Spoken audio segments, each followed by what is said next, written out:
चा प्रश्न आहे ए आणि बी या दोघांनी अनुक्रमे 6500 आणि 7800 रुपये गुंतवणूक करून एक व्यवसाय सुरू केला, परंतु बी ने 8 महिन्यानंतर त्याचे पैसे काढून घेतले म्हणते। बी ने 8 महिन्यानंतर पैसे काढून घेतले तर एका वर्षाच्या अखेरीस त्यांना होणाऱ्या नफ्याचे गुणोत्तर विचारलंय। एका वर्षाच्या अखेरीस, एका वर्षामध्ये एकूण महिने किती?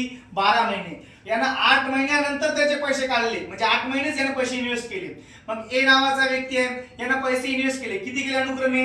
यानं केलं 6500 रुपये इन्व्हेस्ट। किती महिने, किती वर्ष? एक वर्ष।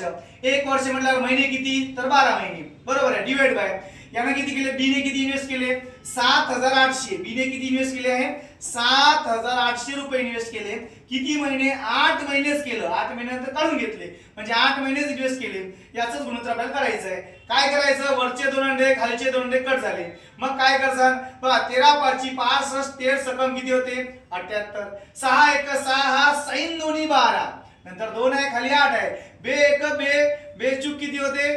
तर 8। मग राहिलं काय? तर वरती 5 खालती 4, यालाच आपल्याला गुणोत्तर करायचं आहे ना, म्हणजे ए आज बी गुणोत्तर किती असेल रे? तर 5 4 असं याचं गुणोत्तर होतं। संपलं कार्यक्रम।